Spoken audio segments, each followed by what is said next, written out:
السلام علیکم students, class 7۔ آج ہمارا ٹاپک ہے اسلام میں عبادت کا تصور۔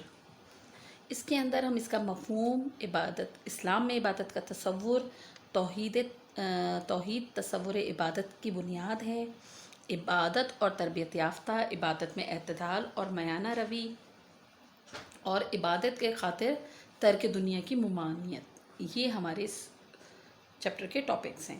چلیں اب ہم اس کو سمجھنا شروع کرتے ہیں کہ اس میں کیا ہے۔ عبادت کے لفظی معنی بندگی اور غلامی کے ہیں۔ اسلامی اصطلاح میں عبادت سے مراد اللہ تعالیٰ کی بندگی اور غلامی کرنا ہے۔ اسلام میں عبادت کے لائق صرف اور صرف اللہ کی ذات ہے۔ انسان کی تخلیق کا مقصد ہی اللہ کی عبادت کرنا ہے۔ قرآن مجید میں ارشاد ہے، اور میں نے جنوں اور انسانوں کو اس لیے تخلیق کیا کہ وہ میری عبادت کریں۔ اسلام میں عبادت کا تصور بہت وسیع ہے۔ اسلام میں جہاں نماز، روزہ، حج اور زکوٰۃ عبادات ہیں، وہاں حقوق العباد یعنی بندوں کے حقوق ادا کرنا بھی عبادت میں شامل ہے۔ ان حقوق العباد میں ہمارے پاس پڑوسیوں کے، رشتہ داروں کے، غریبوں کے، یتیموں کے، والدین کے، بے سہارا لوگوں کے، سب کے یہ حقوق آ جاتے ہیں۔ والدین کے ساتھ حسن سلوک سے پیش آنا اور ان کی خدمت کرنا بھی عین عبادت ہے۔ گھر میں بہن بھائیوں کے ساتھ اچھا سلوک، ہمسایوں اور دوستوں کے ساتھ ہمدردی اور روزمرہ کے معاملات میں ایمانداری کے ساتھ اللہ کے احکام پر عمل کرنا بھی عبادت ہے۔ اولاد کی اسلام کے اصولوں کے مطابق تربیت کرنا، رزق حلال کمانا، زندگی کے تمام معاملات میں سچائی، دیانتداری، ایفاء عہد اور عدل و انصاف سے کام لینا سب کے سب عبادت کے زمرے میں آتے ہیں۔ تمام برائیوں مثلاً جھوٹ، غیبت، چغلی، بہتان، عیب جوئی یعنی کسی کے پیٹھ پیچھے اس کی برائیاں کرنا یا اس کے متعلق غلط بات کرنا یا اس کے اوپر کوئی جھوٹا الزام لگانا جو کہ اس نے کیا نہ ہو پھر بھی اس کے نام سے منسوب کر دینا کہ اس نے کیا ہے، یہ سب کیا ہے؟ ہمارے اس کے متعلق منع فرمایا گیا ہے۔ ان سے بچنا چاہیے، اس سے ہماری عبادات خراب ہو جاتی ہیں۔ غرض یہ کہ ایک مسلمان اللہ کے حکم اور حضور اکرم صلی اللہ علیہ وسلم کے بتائے ہوئے اصولوں کے مطابق جو بھی عمل کرتا ہے وہ عبادت کہلاتا ہے۔ اسلام کا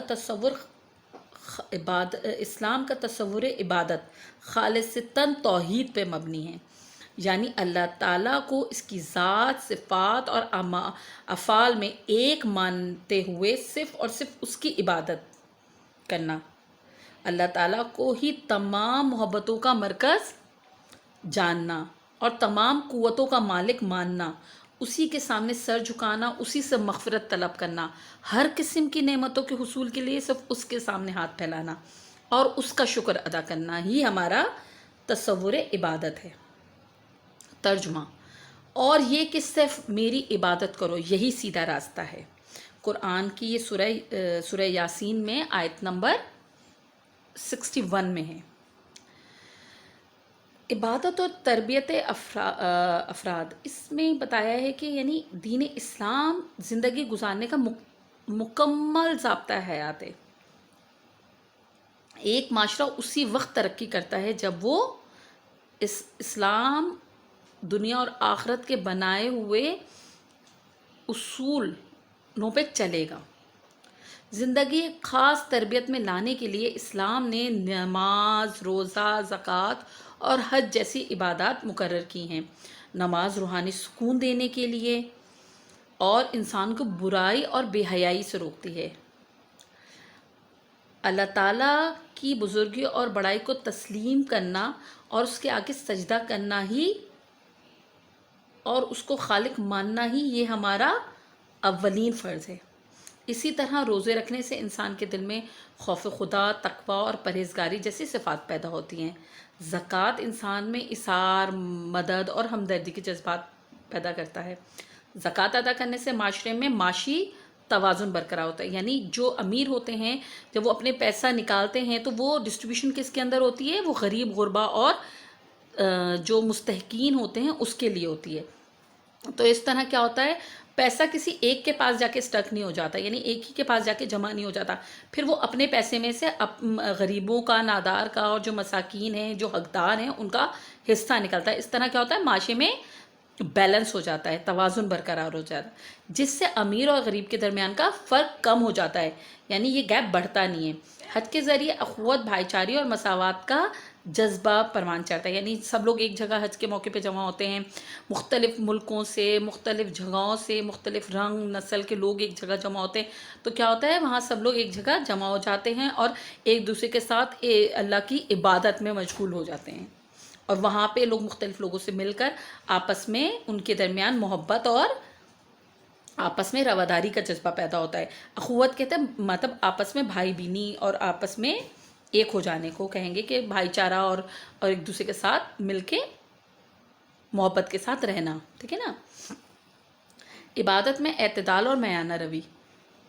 اسلام میں اعتدال، میانہ روی اختیار کرنے کا حکم دیتا ہے ہمیں. اسلام عبادت میں اعتدال اور میانہ روی اختیار کرنے کا حکم دیتا ہے.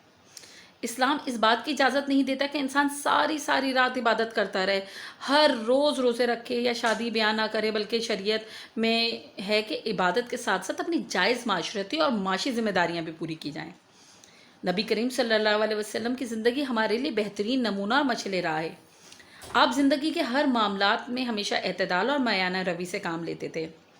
ایک مرتبہ صحابہ کرام رات بھر نوافل ادا کرتے رہے اور دن بھر روزے سے ہوتے، تو آپ صلی اللہ علیہ وسلم نے اس موقع پر فرمایا، میں تم سب میں سے زیادہ اللہ سے ڈرنے والا ہوں اور اس کی نافرمانی سے بچنے والا ہوں، لیکن میں نفلی روزے رکھتا بھی ہوں اور چھوڑ بھی دیتا ہوں، میں رات کو نماز پڑھتا ہوں اور سوتا بھی ہوں، عورتوں سے شادی بھی کرتا ہوں، بس یہ سارے کام میری سنت ہے.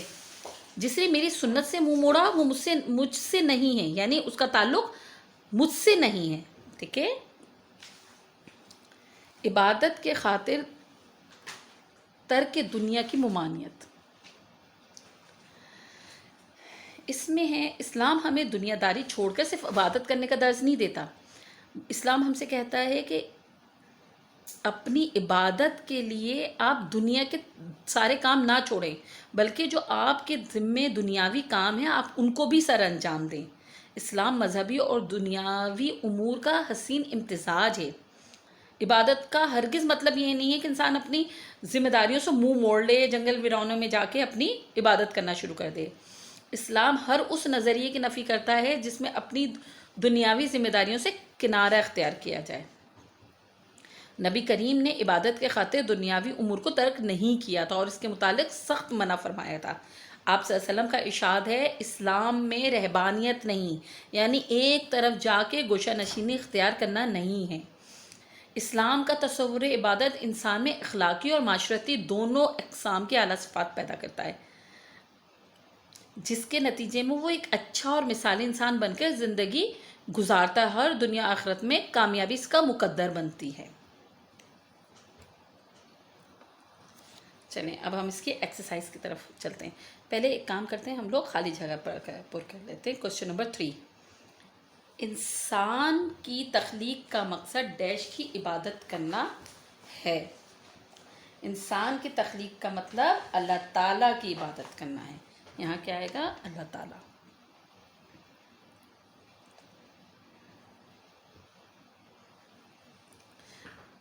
زندگی کے تمام معاملات میں اللہ تعالیٰ کے احکام پر عمل کرنا ہی ڈیش کا حقیقی تصور ہے.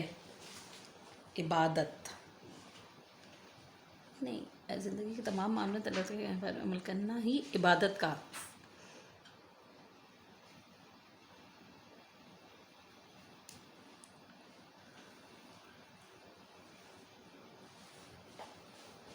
اسلام کا تصور عبادت خالصتاً ڈیش پر مبنی ہے. توحید. حج کے ذریعے اخوت، بھائی چارے اور ڈیش کا جذبہ پروان چڑھتا ہے. مساوات. والدین کے ساتھ ڈیش سے پیش آنا اور ان کی خدمت کرنا عین عبادت ہے. حسن سلوک.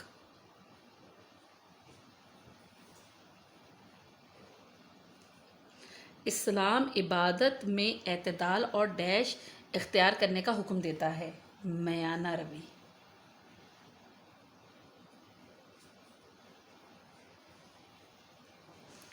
درست جواب کے گرد دائرہ لگائیں۔ عبادت کا لفظی معنی ہے ملکیت، بادشاہی، بندگی، طاقت بندگی۔ روزہ رکھنے سے انسان کے دل میں صفات پیدا ہوتی ہیں تقوی اور پرہیزگاری کی، اخوت بھائی چارے کی، سچائی اور دیانتداری کی، دوستی اور مساوات کی۔ پہلا ہے اس کا یہ تقوی اور پرہیزگاری۔ انسان میں مدد اور ہمدردی کے جذبے کو اجاگر کرتی ہے۔ سچائی، نماز، زکوٰۃ۔ میانہ روی، زکوٰۃ۔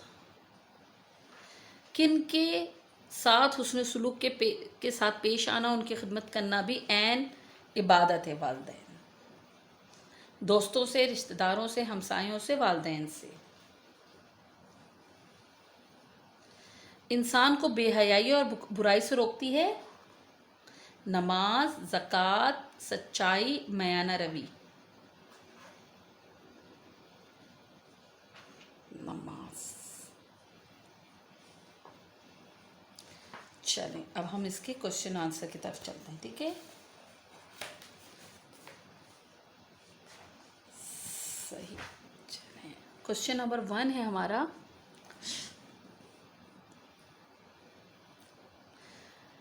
عبادت کے مفہوم کی وضاحت کیجیے۔ یہاں پہ ہے یہ ہمارا، یہ رہا مفہوم ہے نا۔ عبادت کے لفظی معنی بندگی اور غلامی کے ہیں۔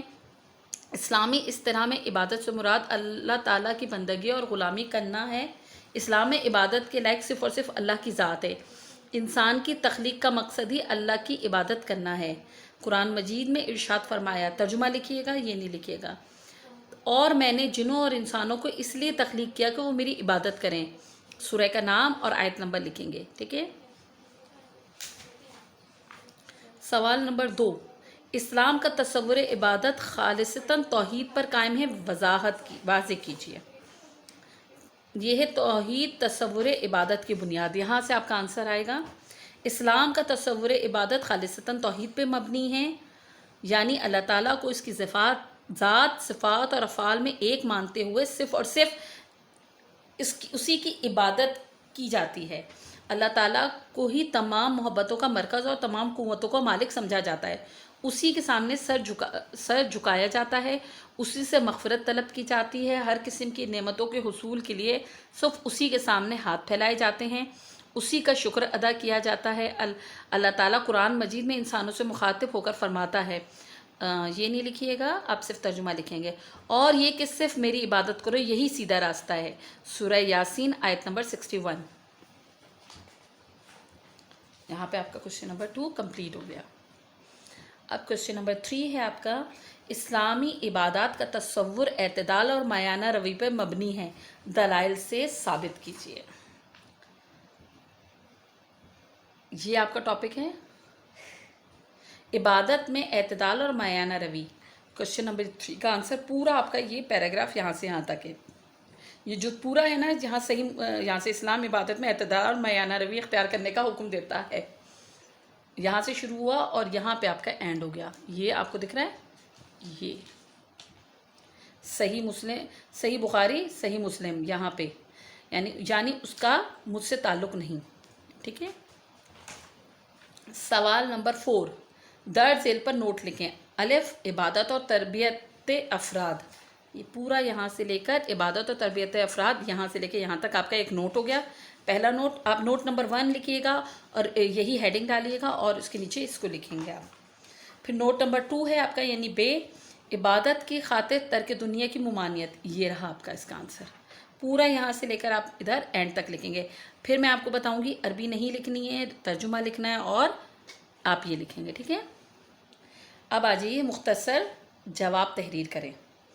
اسلامی اصطلاح میں عبادت سے کیا مراد ہے؟ اس کا آنسر یہ رہا آپ کا۔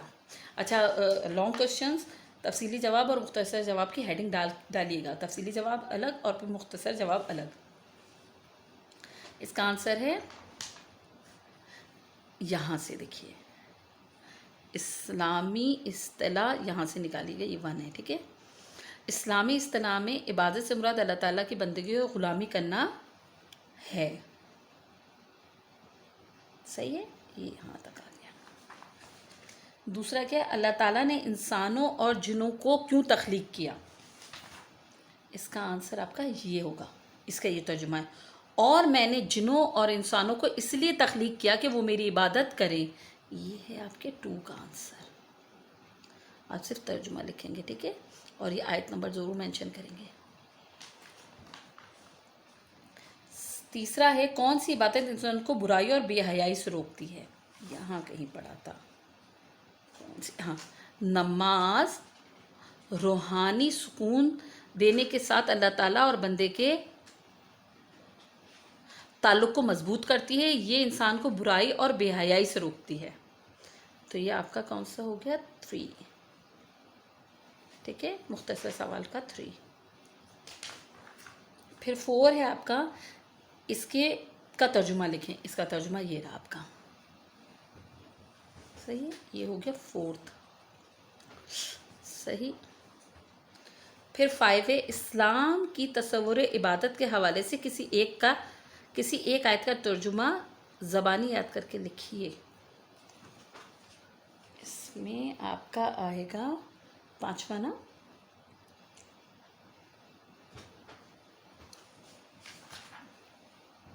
یہ 5واں ہے یہ آپ کا ترجمہ، اور یہ کہ صرف میری عبادت کرو یہی سیدھا راستہ ہے. سورہ یاسین آیت نمبر 61 لکھیں گے آپ اس کے ساتھ. یہ اسلام کا تصور عبادت انسان میں کون سی اعلیٰ صفات پیدا کرتا ہے؟